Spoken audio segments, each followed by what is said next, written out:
Hemos tenido este espacio, lo hemos analizado, hemos hablado extensamente, pero también lo vamos a seguir haciendo. Es importante considerar las opiniones de otros dos analistas que nos acompañan hoy, a quienes les vamos a dar la más cordial bienvenida. Tenemos a Moira Sandoval, a la doctora Moira Sandoval.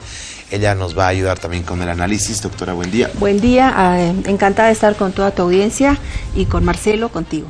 Gracias, bienvenida. Y por supuesto a Marcelo Arequipa, parte ya de la casa de RTP, quien también nos va a ayudar con el análisis. Marcelo, buen día. Moira, buen día. Bien, bueno, vamos a hablar. Ayer hemos hecho algunas puntualizaciones. Yo consideraba que, por ejemplo, si esta encuesta hubiera sido desarrollada en esta semana con el tema de los incendios, probablemente el movimiento al socialismo estaría por debajo. Debido a que gran parte de la culpa ha recibido el gobierno por permitir que se hagan estas quemas que justamente conversábamos con usted la semana pasada. Doctora, adelante por favor con su análisis. Bueno, ha sido sorpresivo el resultado porque teníamos una anterior encuesta de 2 semanas atrás donde se daba una ponderación mayor a Evo Morales y una baja significativa a Carlos Mesa y una subida pequeña pero importante al fin a Bolivia Dijo No, y los demás candidatos se mantenían con un perfil de 2 o 0 o 1, tal como está desde el principio de la época electoral. Sin embargo, como señalas, ha de tener un impacto lo que ha pasado ahora, lo que ha pasado, en realidad el incendio está hace más de 20 días, pero el momento en el que se ha tomado conciencia que era imparable, que era algo de mucha gravedad y que debería ya invertirse todos los esfuerzos en detenerlo, ha sido a partir de principios de la semana anterior. Y el punto que parte aguas es cuando había un paro cívico para el 21 y sin embargo 4 departamentos dicen no vamos a participar, ¿no? Pero fundamentalmente Santa Cruz, que es donde más se ha sentido la presencia de las movilizaciones opositoras, donde toda aquella masa y marea humana que siempre se ha manifestado a favor del 21F ha sido siempre masiva, ha sido bastante numerosa. Ellos ya no iban a participar. Y lo sorpresivo de todo esto es el empecinamiento de los demás departamentos en participar y dar la espalda a una realidad que nos acongoja a todos, que es aquel incendio descomunal. Así es. Entonces, disculpe, doctora, que la interrumpa un segundo, por favor. Tenemos noticias de última hora en este momento de nuestra unidad móvil. Perfecto. Al parecer ha llegado ya la policía para intentar despejar los bloqueos que están desarrollando los choferes en la zona de Huayllani, en la zona sur. Adelante, por favor, Ramiro, con usted. Los paros cívicos que se han cancelado la semana pasada, producto de los incendios forestales. Sí, los paros cívicos fueron la primera señal y a partir de ahí recordemos de que el paro cívico y la presentación de Evo Morales en bicicleta el fin de semana, en suma, actividades proselitistas estaban copando la agenda mediática. Pero a partir de ese paro cívico, en donde ya se tomó conciencia en el área de la Chiquitanía y de Santa Cruz de lo descomunal y descontrolable de este incendio, y a nivel internacional estaban haciéndose eco más que a nivel nacional, es de que se ha instalado una agenda donde la preocupación de la ciudadanía es patente, de tal modo de que esto de manera afectiva, por supuesto que influye pues en el electorado, y sin embargo han ocurrido varios fenómenos en el curso de la semana, así como hay un reclamo, un descontento que identifican a la gestión del presidente Morales por la aprobación de este último decreto del 9 de julio del 3973 que favorece la quema ampliando al departamento de Santa Cruz y también a las áreas, a terrenos comunitarios. Simultáneamente el gobierno ha reaccionado aproximadamente el día viernes, ya para el fin de semana, señalando que traería el supertanker, y en un sector de la población esto también ha tenido un impacto de que finalmente el gobierno responde, aunque esto es discutible, sabemos que muy tarde y sabemos de que no de manera eficiente, y negándose a pesar de todo esto también a la ayuda internacional. Entonces todos estos elementos influyen sin duda en el criterio de la población y claro que se reflejarían si la encuesta hubiera sido tomada no como en esta muestra del 1 al 9 de agosto, sino después de esta semana.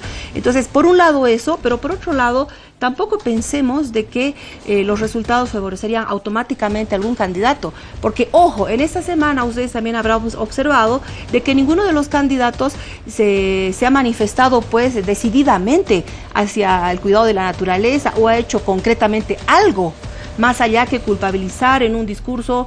Carlos Mesa creo que fue a sacarse una foto, a filmar ahí con unos pastizales quemados. Óscar Ortiz recientemente ha señalado que suspende su campaña, se ha sumado también los otros candidatos, pero más allá de aquello no ha habido tampoco un elemento conductor para identificar que ellos serían la antítesis de lo que se identifica a Evo Morales como responsable de este descuido o lesión contra la naturaleza. Por tanto, sería interesante que hubiera unas encuestas, y no se olviden que la encuesta también refleja algo variable. La población tiene, es un pulso que si lo tomas hoy o lo tomas de aquí a 2 semanas, varía y te sorprende, como en este caso. Así es. A ver, Marcelo, ¿tú cómo consideras que si le va a afectar esto al movimiento al socialismo? Pero también, como bien dice la doctora, no se ha hablado nada en términos ambientales. Los candidatos van a tener que comenzar a hablar de políticas ambientales. Y lo que decía yo ayer, ¿cómo se va a tomar en cuenta? Sabiendo que la venta de hidrocarburos en nuestro país ha caído, va a seguir cayendo. Argentina va a dejar de comprar menos, va a dejar de comprar más gas. Lo mismo Brasil. Entonces hay que ver qué otros mecanismos tenemos para fortalecer la economía, y esa es la agroindustria. ¿Cómo vamos a regular la agroindustria? ¿Qué van a hacer? Nadie se ha pronunciado al respecto. A ver, hay ciertamente dentro del abanico de intenciones o de determinantes por el voto, hay algo que se conoce como el votante por temas. Y el votante por temas tiene que ver, por ejemplo, con el tema del medio ambiente hoy día, que es una causa en realidad. Y hoy día se ha vuelto un tema. De ser solamente una causa, se está empezando a volver un tema. Y es un poco más general. O sea, ya no es una cuestión, una causa de 5 ambientalistas que andan hablando sobre el tema. Así es. Entonces ya se vuelve un tema. Ahora bien, eso obviamente genera ciertos peligros, sobre todo para quien gobierna hoy día, es decir, en términos de su intención electoral. No creo realmente que cambie demasiado el panorama en este asunto, en este tema. No creo que cambie, pero ciertamente sí va a afectar un poco. Creo que sí va a afectar. Entonces ahí va a ser interesante medir, digamos, las siguientes encuestas que vayan apareciendo para ver cuál es el efecto. Sobre todo, yo diría, anclado en 2 escenarios. Uno es Occidente y otro es Oriente.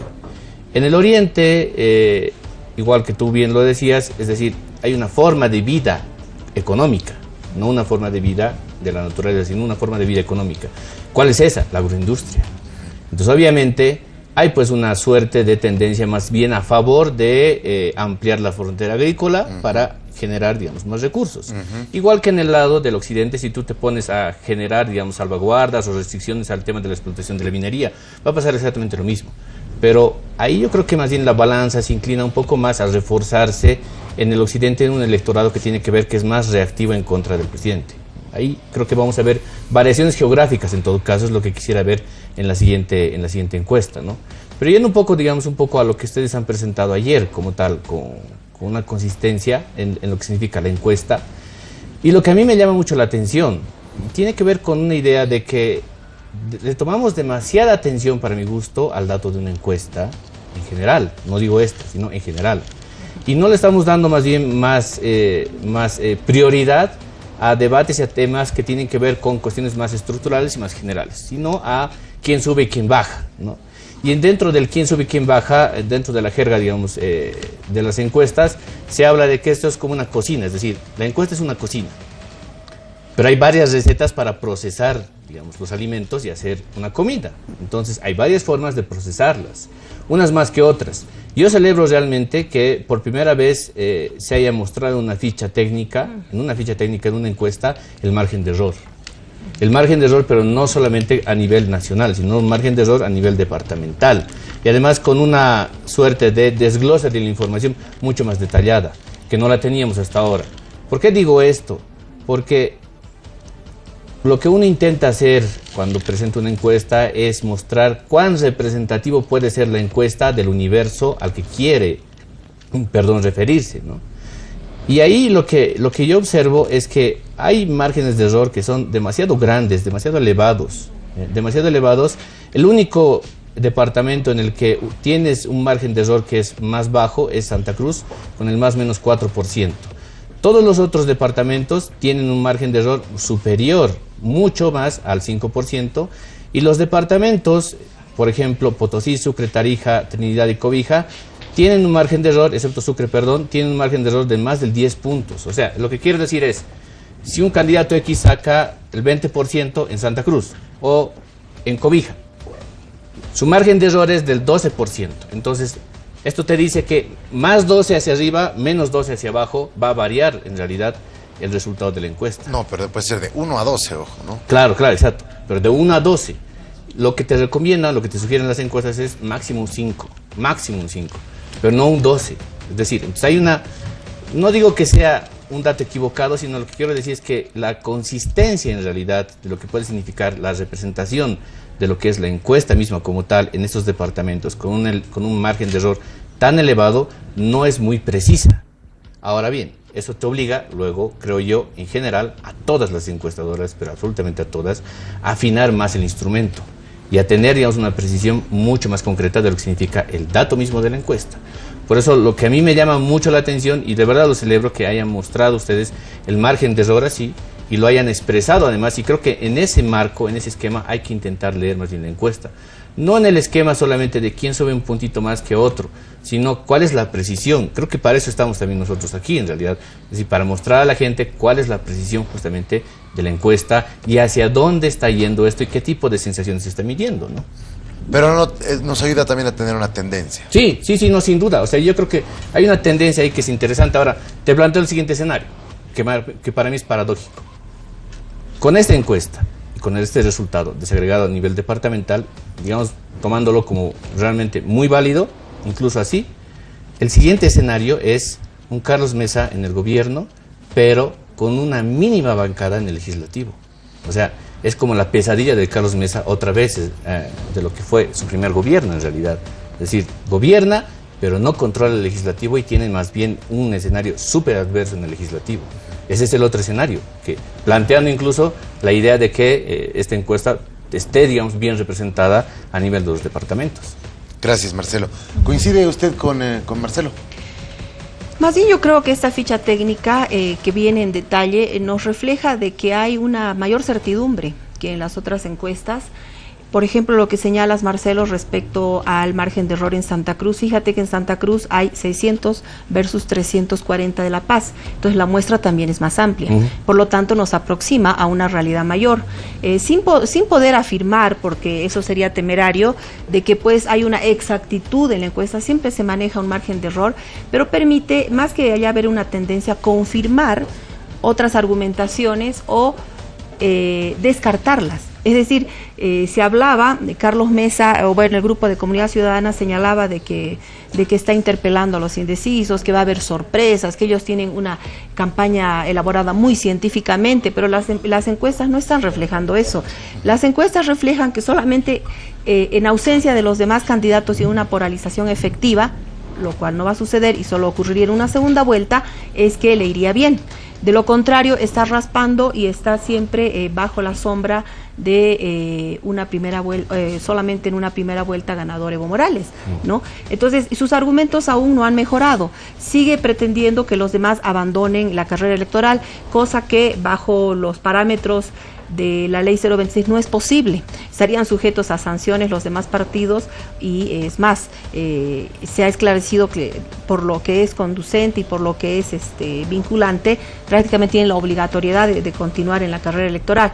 Entonces, estos elementos también hay que mencionarlos, porque no solamente es, como creo que están haciendo su campaña Comunidad Ciudadana, basarse simplemente en lo que la encuesta dice y esperar de manera pasiva, ¿no? Fíjense de que este dato de que no han tenido una participación decisiva en la semana clave en la que la ciudadanía a través de las redes ha decidido instalar en la agenda de una manera, imponer en la agenda el tema medioambiental.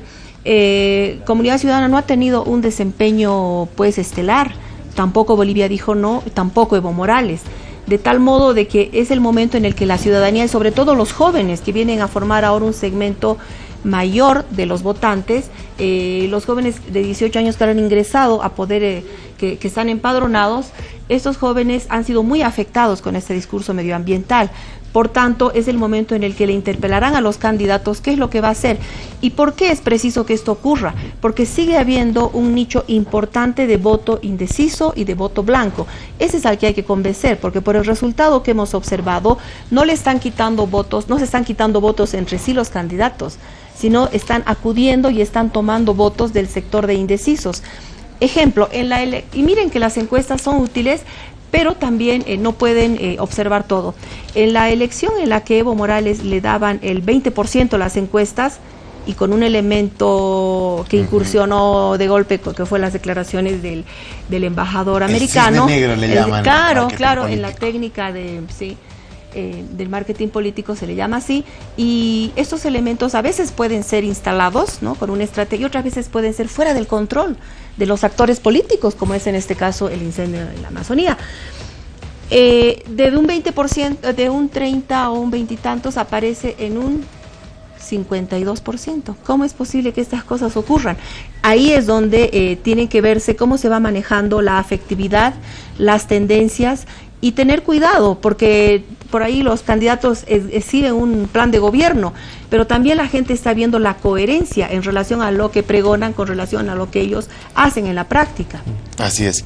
Bien, ahora pasando un poco a la segunda vuelta, ¿cómo consideras tú el hecho que Carlos Mesa le gane en segunda vuelta por un margen de error muy importante en varias ciudades, y que la figura que estaría jugando Óscar Ortiz para dividir el voto opositor? Sí, o sea, no hay duda que Ortiz está ahí perforando el voto en la oposición, pero además está intentando avanzar hacia la línea, hacia el centro. De estar en la derecha, está intentando avanzar muy lentamente hacia el centro del espectro, que es el espacio donde Carlos Mesa, digamos, está ahí más o menos más cómodo, ¿no? Ahora, para mí el voto útil, que es aquello que están apelando, digamos, muchas personas, se activa solamente en dos casos. Primero, cuando hay una diferencia muy cortita entre el primero y el segundo, muy cortita, entonces ahí se activa el voto útil, porque moviliza sobre todo el electorado del centro, que es el electorado que es el que más bien suele apoyar al que está, digamos, en más desventaja. Pero para eso lo que tienes que hacer justamente, ahí sí me comportaría como me estoy comportando hoy día, es decir, como Carlos Mesa se comporta igualito. Ahí sí yo creo que ganaría en realidad, porque ahí moviliza el voto del centro, que es donde está más cómodo, ¿no? Ahora, si la diferencia no es tan grande, perdón, si la diferencia más bien es grande, es más amplia, el voto útil no está en el centro. El voto útil está en el extremo en realidad, está en la extrema, en la derecha o en la izquierda, como lo quieras ver. Está ahí en los extremos. A ese electorado, ¿cómo lo movilizas? No lo movilizas comportándote como te comportas hoy día como Carlos Mesa. Claro. No lo movilizas. Tienes que movilizarlo más bien apelando a banderas simbólicas y además incendiando un poco, digamos, entre comillas. Diferenciándose del primero. Exactamente, poniendo, digamos, una línea bien marcada y bien rotunda y bien dura respecto a el primero. Entonces, claro, ahí jalas a los extremos, que es donde creo yo hoy día se están empezando a situar gran parte de los indecisos, que son aquel grupo del electorado que ve, digamos, que sus intereses, que ve que sus aspiraciones no están siendo atendidas porque hay una decisión bastante timorata, bastante suave respecto a lo que significa el segundo candidato hoy día en intención de voto. Entonces, creo que son esos dos escenarios. Vamos a ver cómo se van a terminar de configurar, creo, en las últimas semanas de este proceso electoral, para ver si el voto útil del centro, es decir, lo que está hoy día pasando, es lo que va a servir, lo que va a ser más útil, o el voto útil que está en el extremo, pensando en una segunda vuelta electoral, ¿no? Bien. Bueno, ya para concluir, les pido un minutito de conclusiones a cada uno sobre estas encuestas. Bueno, el clivaje que se va a instalar para manejar aquel mensaje simbólico que señalaba Marcelo es precisamente, como hemos visto ahora, más allá de la continuidad o la renovación, más allá de la democracia o antidemocracia, más allá de la derecha versus izquierda, el clivaje se va a instalar ahora sin duda respecto a protectores de la naturaleza versus no protectores de la naturaleza. Esto ha calado, como les decía, en la juventud, y estos influyen también en el debate al interior de los hogares. Otro elemento que se ha descuidado en el análisis, bueno, antes de la inscripción por parte de los partidos de la oposición, es de que tanto en la elección del 2009 y del 2014 y del 2005, alternativamente en un caso Samuel con Tuto, en otro caso Tuto con Samuel, suman ambos un 35%, 34-35 inamovible. Es decir, ese es el voto seguro, y en las encuestas que han habido antes cuando se les decía por quién usted no votaría por nada, era Evo Morales 38%. Entonces sabemos con certeza de que el voto duro, opositor, o el voto centrista, derechista, como quieran llamar, es de un 34 a un 38%. ¿A dónde deben interpelar estos sectores de la oposición? A manejar un mensaje simbólico, moverse activamente en aquel segmento de indecisos, porque lo que ha ocurrido esta semana, lo que ha ocurrido con el incendio es algo que puede movilizar las estructuras emotivas de la población, pero hay que saberlo manejar. A ver, a mí lo que más me preocupa en términos de bolsones electorales son La Paz, el Alto y Santa Cruz. Dos espacios geográficos que son sumamente importantes y determinantes. ¿Cuál es la forma de movilización de esos dos espacios? No es el tema medioambiental. ¿Ves? ¿Tú no crees que el Santa Cruz en este momento se vuelva más ambientalista? No creo que se termine por debatir ese asunto, porque como te decía al principio, a Santa Cruz lo que le interesa es... tema económico. Exactamente, y el asunto es más bien ampliar la frontera, pero además tener mucho cuidado, porque le que reclama, por ejemplo, a Carlos Mesa es, ¿qué vas a hacer con nosotros? Es decir, ¿de qué vamos a vivir? O sea, no es solamente decir, no talen árboles, sino de qué vamos a vivir. Y como no les das respuesta, entonces se quedan más bien con la otra opción, que es seguir pues en la actividad económica en la que están, en realidad, ¿no?